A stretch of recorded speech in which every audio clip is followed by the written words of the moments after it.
हाँ जी बच्चों, नेक्स्ट जो मेरे पास में कॉन्सेप्ट आता है उसको मैं क्या बोलता हूँ, उसको मैं बोलता हूँ multi collinearity.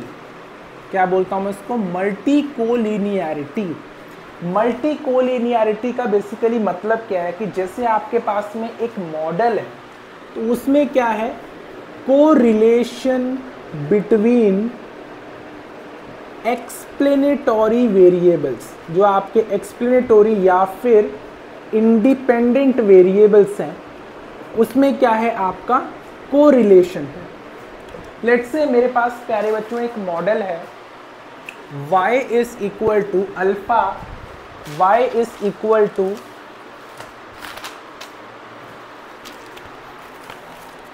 Alpha plus beta 1 x1i plus beta 2 x2i plus beta 3 x3i plus mu i. अब अगर मेरा x1i, x2i और x3i आपस में कोरिलेटेड है तो मेरे पास में प्रॉब्लम कौन सी आ जाएगी? मल्टी कोलिनियरिटी की प्रॉब्लम जो है वो आ जाएगी। अब इसमें मान लो कि there is a case of perfect linear relationship, perfect linear relationship in independent variable, in independent variable. तो उससे क्या दिक्कत होगी? परफेक्ट लीनियर रिलेशनशिप मतलब कि λ1 x1i plus λ2 x2i is equal to 0, मतलब ये परफेक्टली कोरिलेटेड है। तो बच्चों यहां पर मैं क्या बोल सकता हूं कि x1i is equal to minus λ2 x2i upon λ1। मैं ये बोल सकता हूं कि नहीं बोल सकता यार? अगर मेरे पास ये चीज है तो क्या मैं x1i की जगह ये लिख सकता हूं? अगर मैं यहाँ पे x1i की जगह ये लिखता हूं तो क्या आएगा? y is equal to alpha plus beta 1, x1i की जगह पे लिखा मैंने minus λ2 x2i upon λ1 plus beta 2 x2i plus beta 3 x3i plus mu i. ठीक है ना? ये मैंने यहां पे लिख दिया।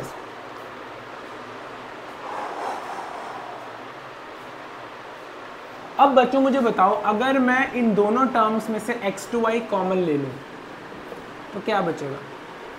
Beta 1 minus λ2 upon λ1 plus beta 2 plus beta 3 x3i plus mu i. अब यार मुझे एक बात बताओ, मुझे अगर मॉडल में वैल्यू निकालनी है तो यार मैं कैसे निकालूंगा इसकी वैल्यू? बीटा 1 की वैल्यू मैं कैसे निकालूंगा? बीटा 2 की वैल्यू मैं कैसे निकालूंगा? मेरे को तो इसकी कंबाइंड वैल्यू पता लगेगी, beta 1 λ2 upon λ1 plus beta 2, that I can find. मुझे ये चीज़ पता है, लेकिन मेरे को इन दोनों की वैल्यू कैसे मिलेगी? अगर मेरे को इन दोनों की वैल्यू नहीं मिलेगी तो मेरे पास में यार कोफिशिएंट्स की वैल्यू ही नहीं आई ना। दैट इज वाई अगर आपके मॉडल में परफेक्ट मल्टी कोलिनियरिटी है तो आप कोफिशिएंट्स को निकाल ही नहीं सकते, आप अपने कोफिशिएंट्स को निकाल ही नहीं पाओगे। ठीक है? और आपको पता है जब आप मैट्रिक्स फॉर्म में भी करते हो तो लेट्स से अगर आपके पास में x जो है, मेरे पास में मैट्रिक्स है और यहाँ पर आपके पास में लेट्स से x1i और x2i परफेक्टली कोरिलेटेड है, तो आपको पता है यार in case of perfect correlation आप क्या करोगे? आप बोलोगे भैया सीधा मैट्रिक्स की वैल्यू किसके बराबर होगी? 0 के बराबर होगी। सॉरी, मैट्रिक्स की नहीं, इसका जो डिटर्मिनेंट है उसकी वैल्यू 0 के बराबर होगी। और जैसे ही डिटर्मिनेंट की वैल्यू 0 के बराबर हुई तो आप फाइंड आउट कैसे करोगे? कि आपको पता है beta cap is equal to X dash X का inverse into X dash Y. अब इसका इनवर्स तो तभी निकाल पाओगे ना जब इसका डिटर्मिनेंट एग्जिस्ट करता है। जब इसका डिटर्मिनेंट एग्जिस्ट ही नहीं करता तो यहाँ पे आप इसकी वैल्यू कैसे निकालोगे? तो इन केस ऑफ, अगर आपके केस में परफेक्ट मल्टी कोलिनियरिटी है तो आप अपने जो कोफिशिएंट्स हैं उनकी वैल्यू को फाइंड आउट नहीं कर सकते। अब लेट्स से मेरे पास जो मॉडल है उसमें परफेक्ट नहीं है, लेकिन मेरे पास में जो मॉडल है उसमें near perfect relationship, near perfect multi collinearity, near perfect multi collinearity, ये मॉडल है मेरे पास।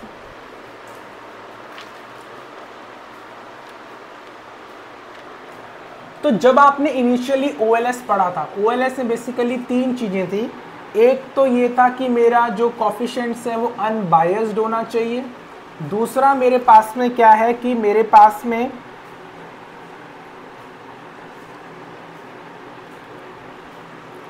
वेरिएंस जो है वो इसका मिनिमम होना चाहिए अनबायस्ड। और अनबायस्ड का मतलब क्या, expected value of beta cap is equal to beta, और वेरिएंस इसका मिनिमम होना चाहिए। तो वेरिएंस जो है वो इसका क्या होना चाहिए, मिनिमम। जब मेरा मल्टी कोलिनियरिटी नियर परफेक्ट होती है तो इसमें जो आपके एस्टिमेट्स होते हैं वो इनएफिशिएंट हो जाते हैं, मतलब कि मिनिमम वेरिएंस की प्रॉपर्टी को वो सेटिस्फाई नहीं करते। Minimum variance property not satisfied, ठीक है। तो मिनिमम वेरिएंस की जो प्रॉपर्टी है वो मेरी सेटिस्फाई नहीं हो पाती है। तो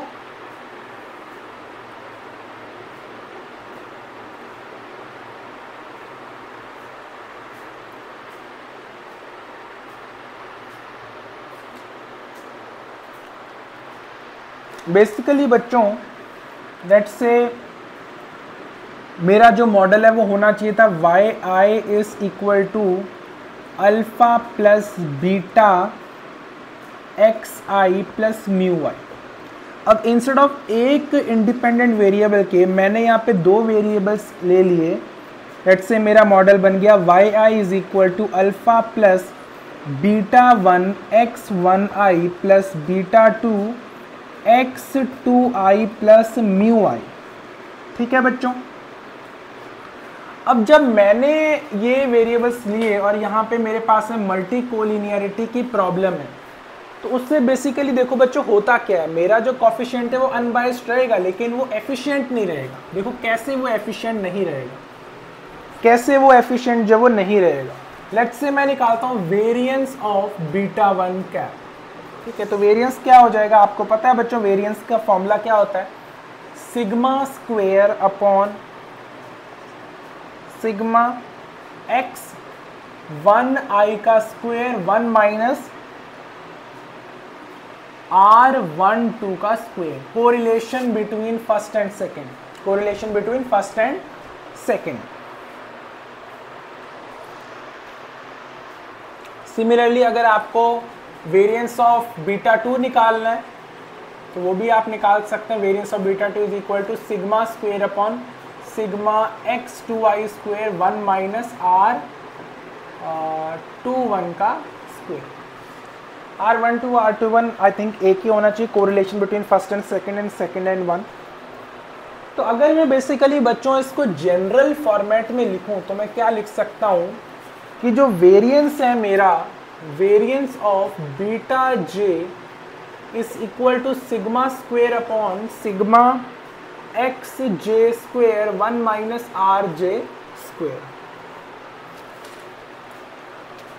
तो यार एक बात बताओ, अगर मैं एक सिंगल मॉडल ये लेता है ना, तो उस केस में वेरिएंस क्या आता, variance of beta would have been sigma square upon sigma X I square.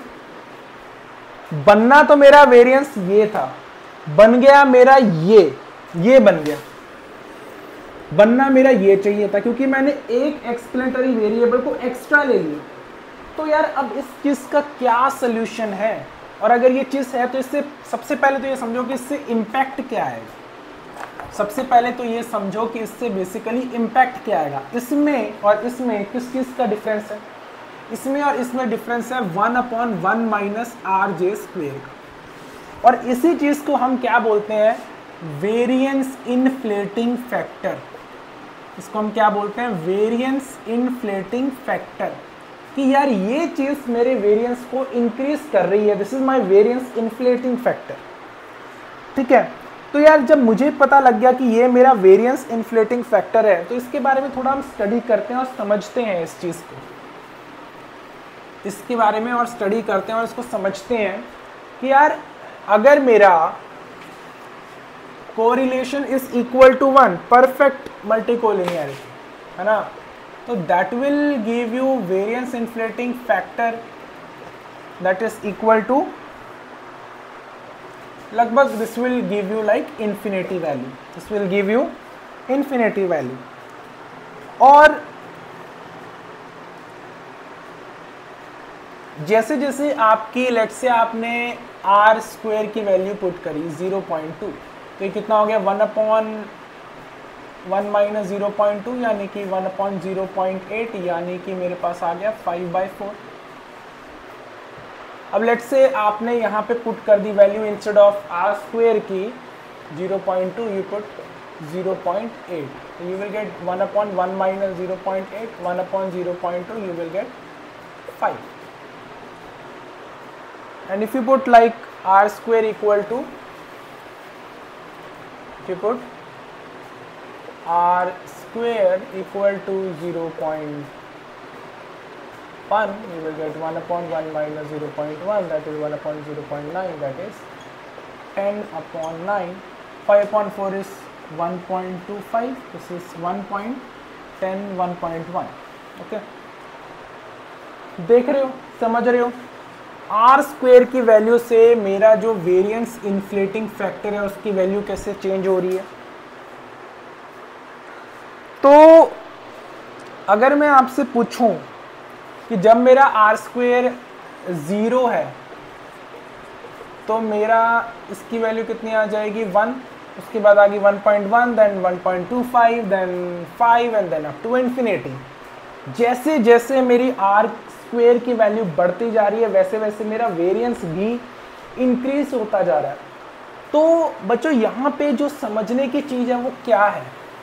ये समझने की चीज़ यहाँ पे ये है कि जब आप इसका ग्राफ बनाओगे, जब आप क्या करोगे, इसका ग्राफ बनाओगे, एक साइड पे आपने लिया लेट से आर स्क्वेयर और एक साइड पे आपने लिया लेट से वेरिएंस ऑफ बीटा जे,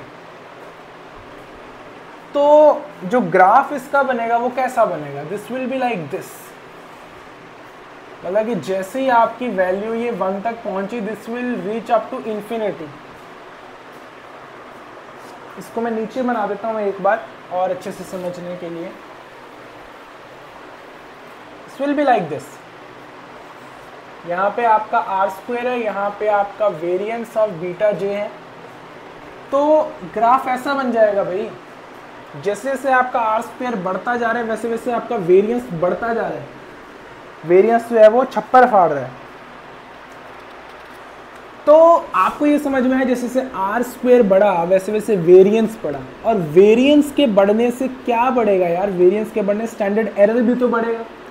जब आपका स्टैंडर्ड एरर बढ़ेगा तो आपको पता है टी की वैल्यू क्या होती है? T statistic is equal to beta upon standard error of beta.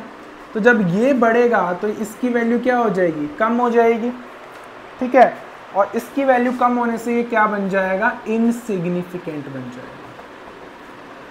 क्या बन जाएगा? ये इनसिग्निफिकेंट बन जाएगा। तो यार ये समझ में आया आपसे? ये बेसिकली क्या है कि इसका इम्पैक्ट क्या पड़ेगा कि जब वेरिएंस ज़्यादा होता है उससे स्टैंडर्ड एरर भी ज़्यादा हो जाता है, उससे टी वैल्यू जो है वो आपकी क्या हो जाएगी? इनसिग्निफिकेंट हो जाएगी, क्योंकि वो आर्टिफिशियली लो है, ठीक है। तो यार आगे चलते हैं और आगे ये समझते हैं कि अब अगर आपको समझ में आ गया कि वेरिएंस बढ़ रहा है मल्टीकोलिनियरिटी की वजह से, तो आपने इस चीज़ को डिटेक्ट कैसे करना है?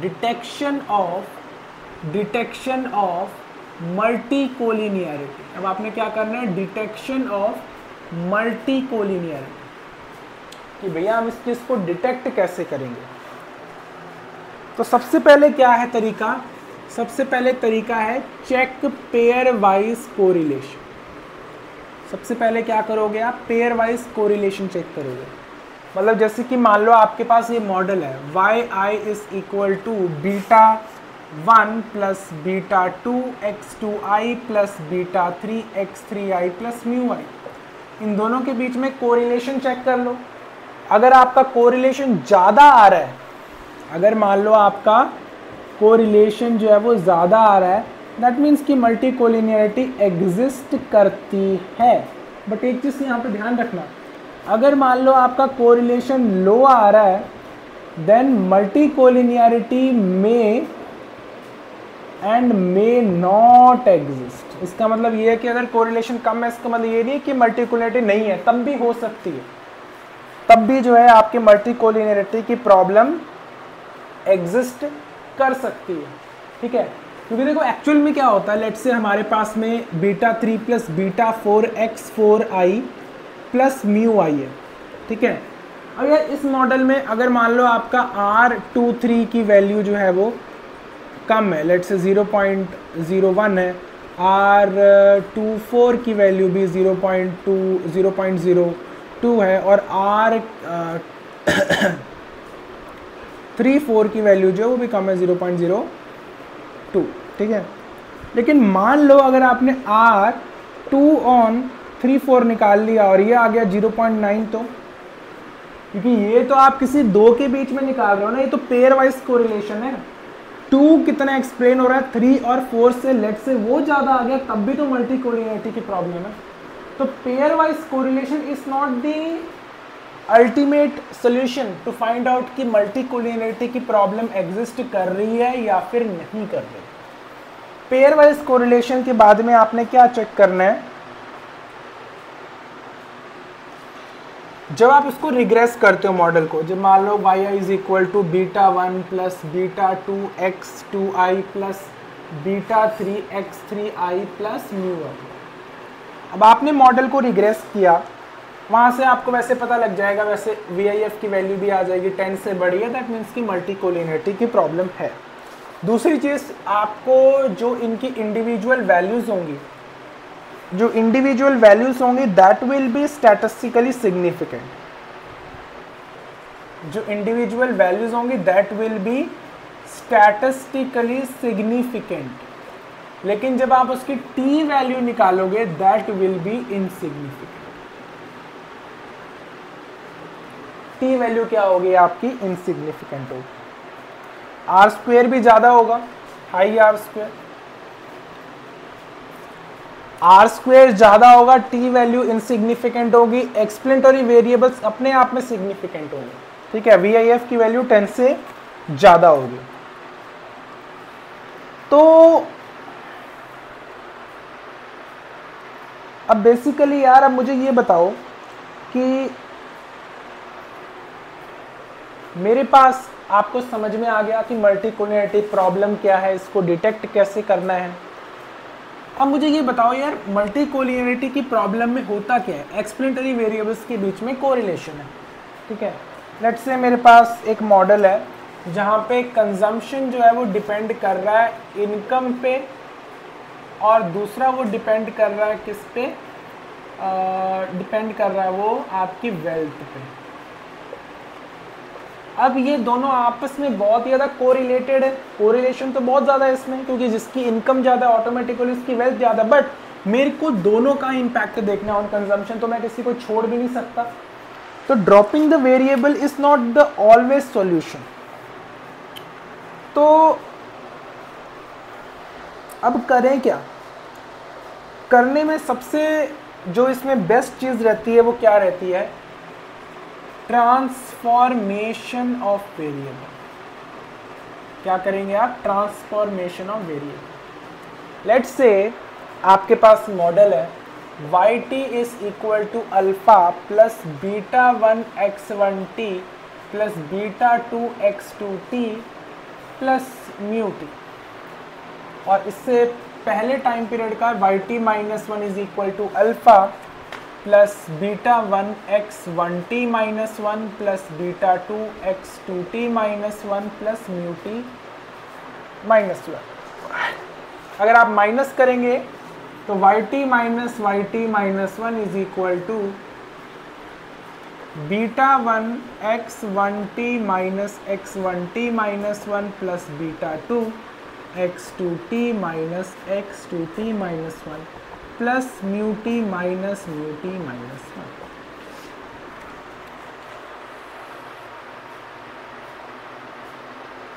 अब एक बात समझो यार, x1t और x2t आपस में कोरिलेटेड है, हमें पता है, बट जरूरी थोड़ी है कि x1t माइनस x1t माइनस 1 और x2t माइनस x2t माइनस 1 आपस में कोरिलेटेड हों। इसके चांस काफ़ी कम है, इसका जो चांस है वो क्या है, काफ़ी कम है। तो इसी वजह से हम यहाँ पे ट्रांसफॉर्मेशन करते हैं। अब ट्रांसफॉर्मेशन करने का एक और तरीका क्या है कि आप इसको माइनस की जगह डिवाइड कर दो। लेट्स से अगर आप इसको माइनस की जगह डिवाइड करोगे तो ये बन जाएगा yt on yt minus 1 is equal to x1t upon x1t minus 1 plus x2t upon x2t minus 1 plus mu T upon mu T minus 1।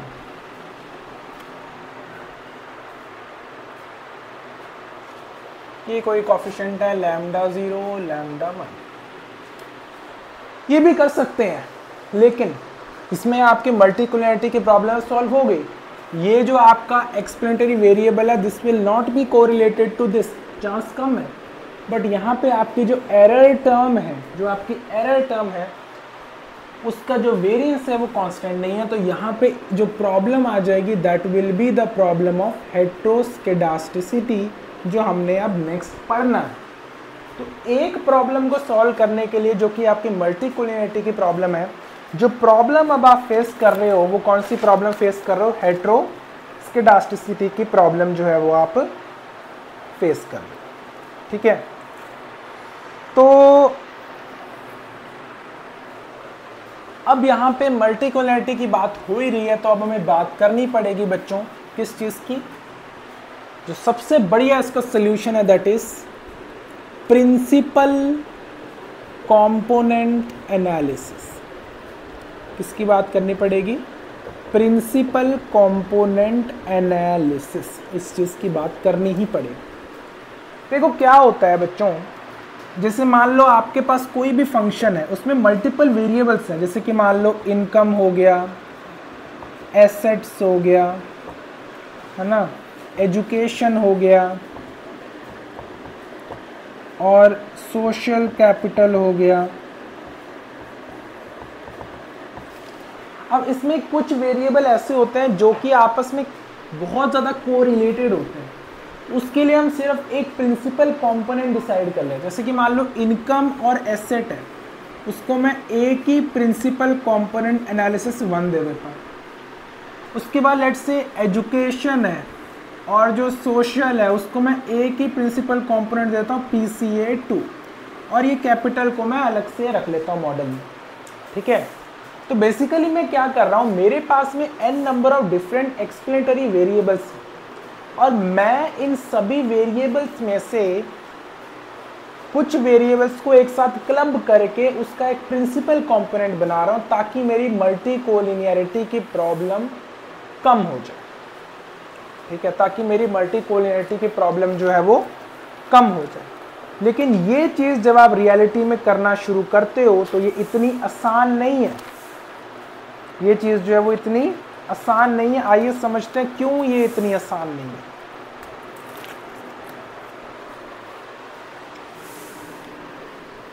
Let's say आपके पास एक मॉडल है, आपके पास में yt is equal to alpha plus beta 1 x1t plus beta 2 x2t plus beta 3 x3t plus mu T. अब सबसे पहले तो आप क्या करोगे, वेरिएंस कोवेरिएंस मैट्रिक्स बनाओगे। सबसे पहले क्या करोगे, वेरिएंस कोवेरिएंस मैट्रिक्स बनाओगे। तो यहाँ पे आपका आ गया x1t, x2t और x3t, यहाँ पे भी x1t, x2t और x3t आ गया। ठीक है, यहाँ पे ये भी 1 आएगा, ये भी 1 आएगा और ये भी 1 आएगा। बाकी कोई वैल्यूज़ कुछ भी हो सकती है, मान लो वह 0.8 है और 0.8 यहाँ पे लिख दो, और ये हो गया 0.7, यहाँ पे भी लिख दो 0.7, और यहाँ पे लिख दो 0.9, और यहाँ पे लिख दो 0.9। इस वेरिएंस कोवेरिएंस मैट्रिक्स से क्या पता लग रहा है? बेसिकली x1t और x1t तो परफेक्टली कोरिलेटेड है, क्योंकि वो आपस में एक ही चीज़ है। x1t और x2t में कितना कोरिलेशन है? 0.8 का। x1t और x3t में कितना कोरिलेशन है? 0.7 का। सिमिलरली x2t और 1t में 0.8 का, 2t और 3t में 0.9 का, 3t और 1t में 0.7 का, 3t और 2t में 0.9 का। मतलब कि आपस में कोरिलेशन काफ़ी ज़्यादा है। तो जब आपको पता है कि आपस में कोरिलेशन काफ़ी ज़्यादा है, तो आप बेसिकली क्या करोगे? आप बोलोगे ठीक है, एक काम करते हैं, लेट्स से यहाँ पे इसको ले लो आप 0.1 और इसको भी ले लो 0.1, इसको भी ले लो आप 0.2 और इसको ले लो आप 0.2। अब इसको देख के क्या लग रहा है? अब इस मॉडल में देखो x1t और x2t आपस में काफ़ी ज़्यादा कोरिलेटेड है। दैट मीन्स कि मैं इन दोनों वेरिएबल्स के लिए एक सिंगल वेरिएबल ले लूँ कैपिटल xt, और मेरी प्रॉब्लम काफ़ी हद तक सॉल्व हो जाएगी। तो यही कॉन्सेप्ट है प्रिंसिपल कंपोनेंट एनालिसिस का, कि हम क्या करते हैं कि मल्टीपल डिपेंडेंट वेरिएबल्स की जगह पे अपने डेटा को रिड्यूस करने के लिए उसके लिए एक सिंगल प्रिंसिपल कंपोनेंट को चूज करते हैं। ठीक है, तो ये चीज़ जो है वो आपने समझी कि कैसे ये जो चीज़ जो है वो होती है। ठीक है, तो जब आप बेसिकली ये चीज़ें करोगे तो 1 मिनट में आपको एक्सप्लेन कर देता हूँ।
तो यहाँ पर बच्चों मेरे पास में ये जो मॉडल है, इसमें आपने समझा कि कैसे हम प्रिंसिपल कंपोनेंट एनालिसिस का यूज़ करते हैं। और दूसरी चीज़ जो आपको ये समझनी है कि लेट्स से अब मेरे पास ये मॉडल है ना, यहाँ पे x1t है, x2t है और तीसरा क्या है मेरे पास में x3t है। अब इंस्टेड ऑफ दिस आपने वेरिएबल ले लिया xt। ठीक है, ये इसमें 60% वेरिएंस एक्सप्लेन कर रहा है, ये इसमें 40% जो है वेरिएंस एक्सप्लेन कर रहा है, ये 0 एक्सप्लेन कर रहा है। बट टोटल yt में xt जो है वो कितना एक्सप्लेन कर रहा है? लेट्स से वो एक्सप्लेन कर रहा है 0.6% और x3t में कितना एक्सप्लेन कर रहा है? 0.4%। ठीक है, तो अब चीज़ क्या समझने वाली है? अब लेट्स से मेरे पास ये जो चीज़ है कि जो मेरा इंडिविजुअल एक्सप्लेनेटरी वेरिएबल है, इंडिविजुअल जो मेरा एक्सप्लेनेटरी वेरिएबल है वो कितना वेरिएंस एक्सप्लेन कर रहा है, कितना वेरिएंस एक्सप्लेन कर रहा है इन द प्रिंसिपल कंपोनेंट, उसको मैं क्या बोलूँगा? Factor loading. क्या बोलूँगा मैं इसको? Factor loading. और ये जो मेरा प्रिंसिपल कंपोनेंट है ये कितना वेरिएंस एक्सप्लेन कर रहा है इन द डिपेंडेंट वेरिएबल, इसको मैं क्या बोलूँगा, आइगन वैल्यू। क्या बोलूँगा मैं इसको, आइगन वैल्यू, ठीक है ना। तो it is a rule of thumb कि जब मेरा नंबर ऑफ एक्सप्लेनेटरी वेरिएबल्स हैं और जो मेरी आइगन वैल्यू है, लेट्स से यहाँ पे मेरे पास में ये आइगन वैल्यू है और ये मेरे एक्सप्लेनेटरी वेरिएबल्स हैं। तो लेट्स से मेरे पास ये 1 की लाइन है, एक की वैल्यू है 2.2, एक की है 1.9, उसके बाद वैल्यू है 0.3, 0.1। It is the rule of thumb कि जिसकी आइगन वैल्यू 1 से बड़ी है सिर्फ वही वेरिएबल्स को हमने मॉडल में एक्सप्लेन करना है, मॉडल में इंक्लूड करना है। जिसकी वैल्यू 1 से कम है उसको हम मॉडल में इंक्लूड नहीं करेंगे। तो ये चीज़ आपको बहुत ज़रूरी है समझना कि आइगन वैल्यू के बेसिस पे कैसे आप कुछ कंपोनेंट्स को मॉडल में रखते हो, कुछ कंपोनेंट्स को मॉडल से निकाल देते हो, ठीक है। दूसरी चीज़ जो यहाँ पे आप समझ सकते हो वो क्या है, स्टैटा में क्योंकि आप यूज़ करेंगे इसको, लेट्स से आपके पास ये जो है वेरिएबल्स हैं और इसके सामने आपके पास लिखा होगा how much it is explaining the change in the dependent variable। Let's say मेरा x1t है, प्रिंसिपल कंपोनेंट 1 है, प्रिंसिपल कंपोनेंट 2 है, देन मेरा वेरिएबल है 1, वेरिएबल मेरा 2, वेरिएबल मेरा 3। अब इन इतने सारे चीज़ों में मैंने क्या चीज़ रखनी है, क्या चीज़ निकालनी है, वो कैसे पता लगेगी। लेट्स से प्रिंसिपल कंपोनेंट मेरा 50% एक्सप्लेनेशन शो कर रहा है, प्रिंसिपल कंपोनेंट 2 के साथ में मैं लगभग 70% पे हूँ और वेरिएबल 1 के साथ में मैं 90% पे। वेरिएबल 2 से मैं 91% पे गया एंड इससे मैं 92%। अब देखो जब मैं वेरिएबल 1 से वेरिएबल 2 पे जा रहा हूँ तो हार्डली 1% मेरे को एक्सप्लेनेशन मिल रही है इन द डिपेंडेंट वेरिएबल। ये बेसिकली क्या है मेरा एक्सप्लेनेशन इन डिपेंडेंट वेरिएबल। तो मैं वेरिएबल 1 से वेरिएबल 2 पे क्यों जाऊँ जब मेरा वेरिएबल 1 पे ही मेरे को 90% एक्सप्लेनेशन मॉडल की मिल रही है। That is the thing. तो प्रिंसिपल कंपोनेंट 1 भी मैं लूँगा, 2 भी मैं लूँगा, वेरिएबल 1 भी लूँगा और इन तीनों से मैं अपना मॉडल कंस्ट्रक्ट करूँगा। इसको हम कहते हैं प्रिंसिपल कंपोनेंट एनालिसिस। अभी आपने एक ऊपर से इसका ओवरव्यू लिया, ठीक है।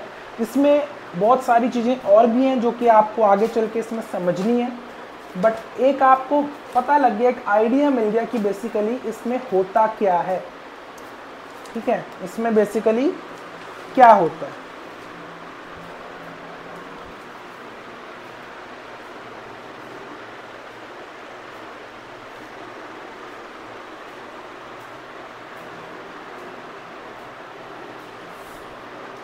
अब इसमें एक चीज़ तो है बच्चों याद रखना, ठीक है, एक चीज़ तो है वो इसमें याद रखना,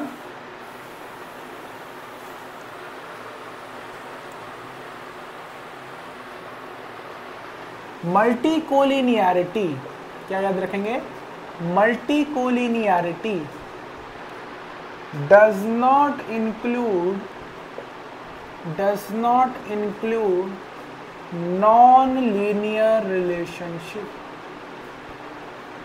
मतलब कि अगर आपका मॉडल लीनियर है और आप इससे उसको पॉलिनोमियल बना देते हो मॉडल को, लेट्स से अगर आपका मॉडल जो है वो कुछ इस टाइप का बन जाता है, yi is equal to alpha plus beta 1 x1i plus beta 2 x1i का square plus beta 3 x2i plus mu i. तो ये जो मॉडल है इसमें मल्टी कोलिनियरिटी की प्रॉब्लम काफ़ी कम हो जाएगी क्योंकि आपने यहाँ पे पॉलिनोमियल मॉडल ले लिया, ठीक है। तो इस चीज़ को भी जो है आपको बच्चों याद रखना है कि कैसे आप मल्टी कोलिनियरिटी की जो प्रॉब्लम है इससे छुटकारा पा सकते हो,